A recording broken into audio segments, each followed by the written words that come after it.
Hello chipsters, it's Gav and welcome to another one of my videos. As you'll see by the description already, this is an unboxing of a bust. There you go, it's a medieval Forge Miniatures bust again. The actual sculpt is by, I believe, Nikita. Hope I've got that right. And it's painted by the hugely talented Stanislav Kurilenko.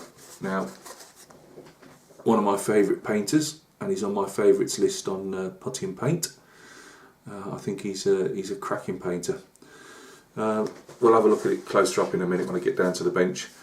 Now, you know what it's like, whether it's a figure, you know, whether it's a sculpt, you know, it's whether it's a scale model, or even war games figures.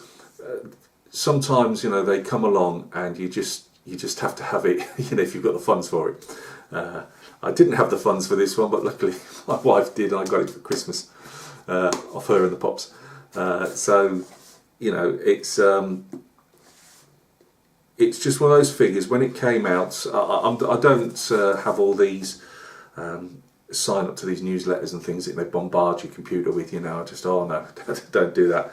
But obviously, loving figure painting, I always roughly know what's coming out and what's going along, because I'm on all the different sites and things like that, so you get to know what new releases are around and what people think of them. I'm not saying that somebody hasn't done a review of this already. This is just my it's an unboxing more than a review. But I've got to admit, I'm a fanboy of medieval Forge Miniatures work. I think they're, from whatever scale they do, 54 mils. I haven't done any of the 75 mil figures, but 54 mil and the busts so far, you can't fault them. Absolutely fantastic. It's not always, when we're talking busts like these, it's not always a particular genre. You know, I am more of a historical painter, but I mean, I did the dwarf from scale 75. I love bust painting and that, and figure painting as I say, it's my art. I like to look at other people's figures and stuff. So I'm not tied to a particular, you know, it doesn't have to be all World War II Soviet stuff or, you know, whatever. It's just, sometimes it's a sculpt, sometimes it's what the box art painter's done that pulls you in, and sometimes it's a combination of both. Or you could just be into a particular historical genre or fantasy genre, and you'll just paint anything from that particular subject.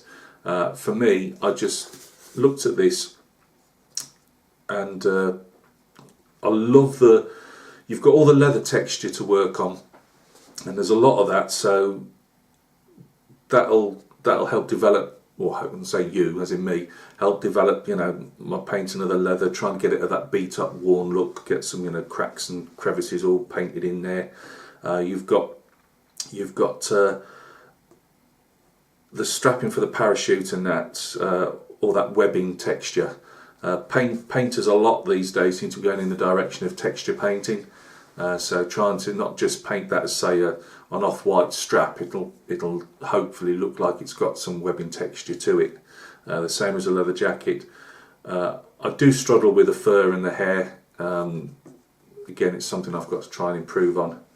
The worst thing that almost put me off the figure, and it wasn't anything to do with the figure, the sculpt, the very first time I was going to do a pilot figure was I was going to buy the I think it's from Young Miniatures, and that was their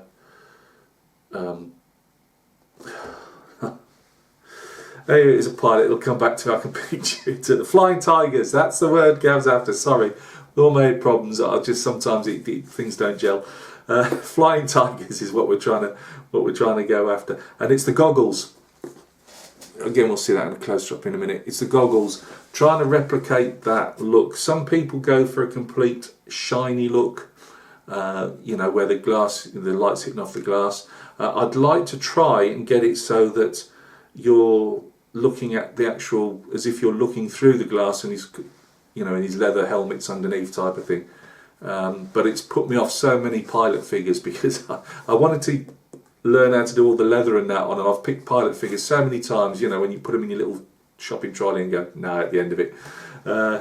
And I almost didn't get this figure, and that was the only reason, was the goggles.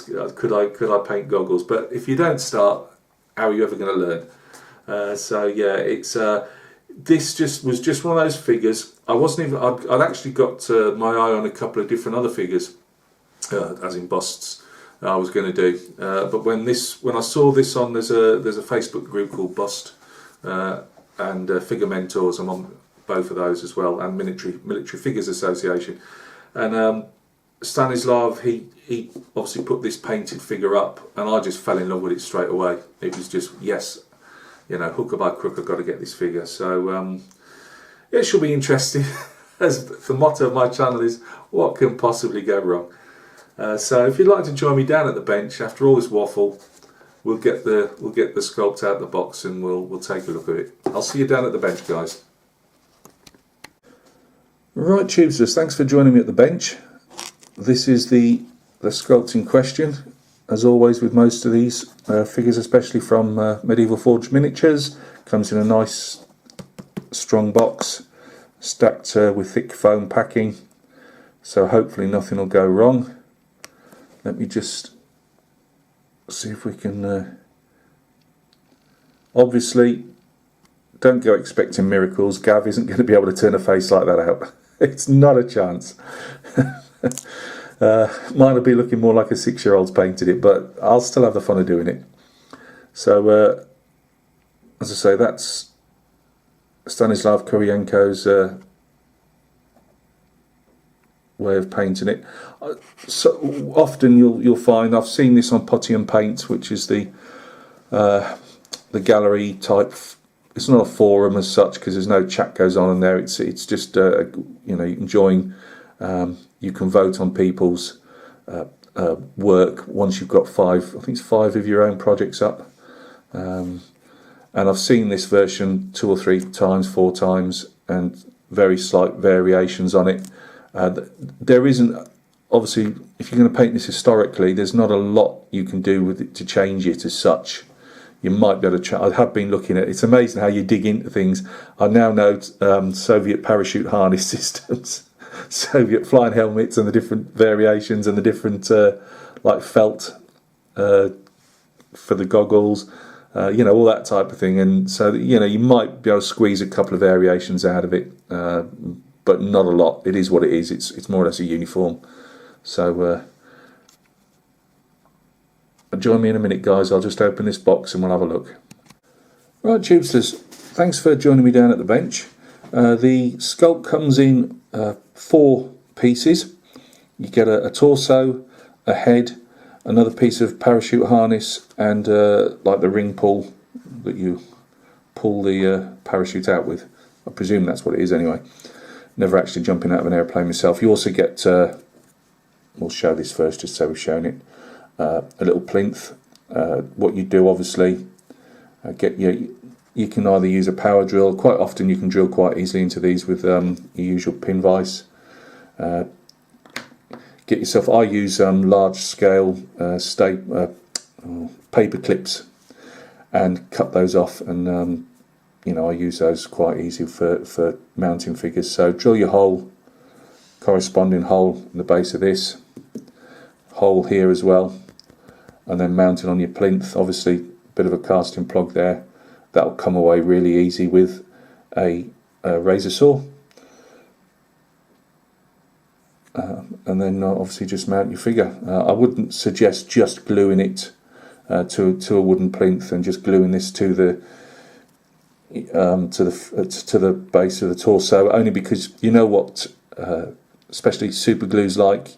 It will give you an instant contact, but it can be quite fragile, and you've either, even if it's not yourself, you know, you'll get somebody lift a figure out your cabinet to have a closer look. Hopefully they're holding it by the base, and for whatever reason a quick, you know, knock and the thing's on the floor. So I would suggest drill your hole, put a piece of wire through of anything that you fancy. As I say, I find paper clips, they're really cheap, especially the mid-size, large size ones, really cheap. and just cut them off with a pair of pincers, and not obviously your sprue cutters that you might use for modelling, but you know, pair of metal pinchers, and jobs are good. And right, let's look at the interesting bits. Really crisp detail again. I've had a look at this obviously a couple of times already. I will probably be doing the hooks and that in real metal, so metallic rather than non-metallic. One, I'm not brilliant at non-metallic, and two, I just think on historical subjects it tends to work a bit better than on fantasy. Although obviously each to his own, or her own. You're always going to get a very slight roughness underneath the, you know, things like this webbing and that. So again, wearing a mask, please wear a mask. It's resin. If you can get one with the filters on, like I've said before, rather than just a dust mask that you do for DIY, invest yourself in a rubber face mask with either the one or the two filters on the side.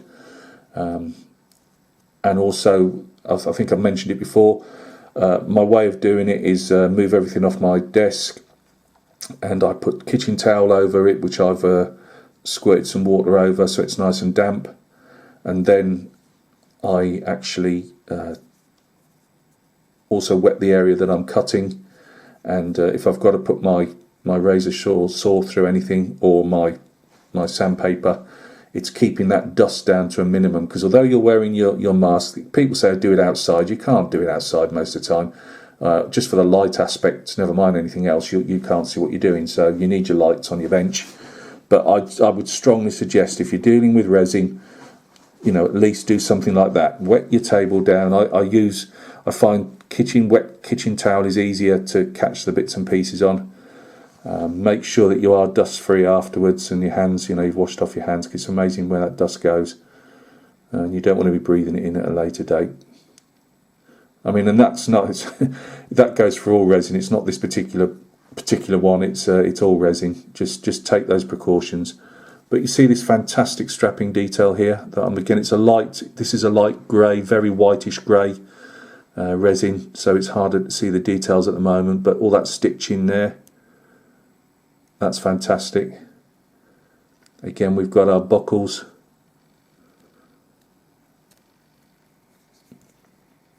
And I'm going to try and do a webbing texture on this. So we'll be putting some little dots in and things. A few nicks here and there. It'll be good to have the greenish tunic, just to show a bit of difference as well. Here's the back view. Again, we've got that stitching detail there. We've got our peg for, and I imagine is there a corresponding one on the other side? I'm not sure if that goes over. I'm not 100% sure yet. I would imagine that goes, yeah, must go somewhere. I take it, I don't know. We'll sort that out when time comes to it. Have a look on the artwork on the putty and paint that Stanislav has put up. See where it goes.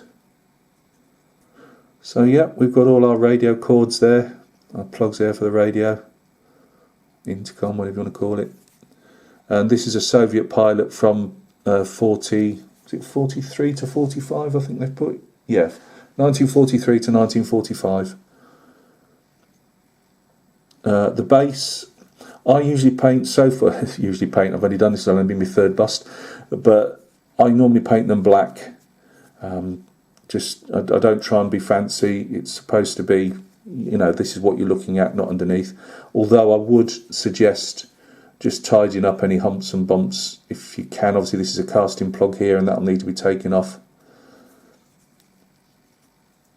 I would suggest taking it a couple of mil away from the very leading edge there, just so you don't, I think it's solid enough, I don't think it's going to chip off, but cut it slightly away, and then either pare it away again with a very sharp scalpel, a fresh blade, and then use your sanding sticks or sandpaper if that's what you need.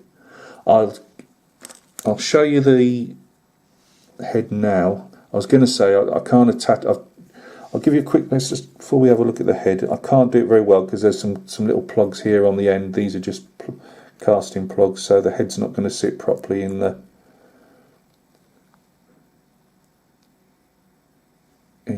torso itself. So, but this is our head, and let's face it, most of the time faces sell figures, as I always say, and that's a cracking, really craggy, you know, this guy's determined.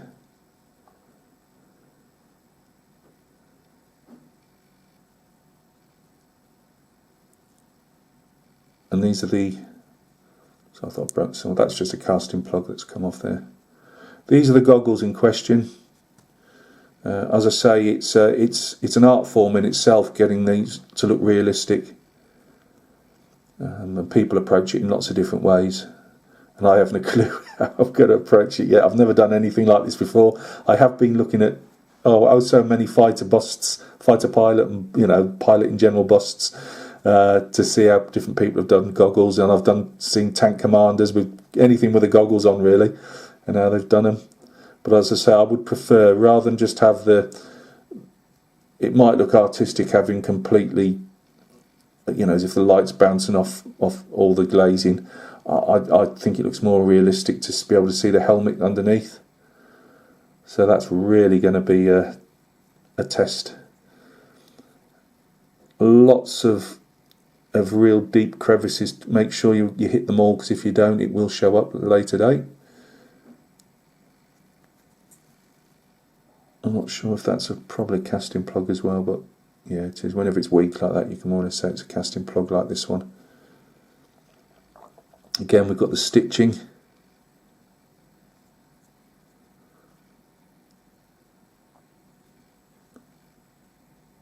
And the fur just gives it that rigidity, so you obviously say the flaps are, standing out. They're not just falling flat to his face. So I have been looking forward to a year or more to get this bust, and probably the last 2 or 3 months wanting to actually paint it. Here we go, the bit of strap in there. As I say, I'm not 100% where it exactly fits, so I'm not going to mess around at the moment. I think that hole. So yeah, so you don't have a lot of brain power. Yeah, we've got the peg here to the hole. Something like that, I would imagine. Does it? Oh, I don't know. I'm going to break it if I'm not careful. So I'll check where that goes. And then the only other piece left to show you is, and that's your pull for the parachute itself, I take it. I won't get it out because it is a delicate piece. So guys, oh, by the way, I want to give a plug to the guys I bought it off. Let's just see if we can. It's El Greco. I won't open it all up. You can see it there. El Greco Miniatures. They're on the. They've got their own website, obviously. Let's just see if we can see the website. There we go. First class service. I've not been. I've only had a couple of figures off them so far, but each one's come literally, I think 24, 48 hours later. Really, really quick service, and. Always well packed, I've not had a badly packed figure yet. So these are the guys I bought them off. So yeah, this is. Let's just give them one last plug. These are the guys I bought them off.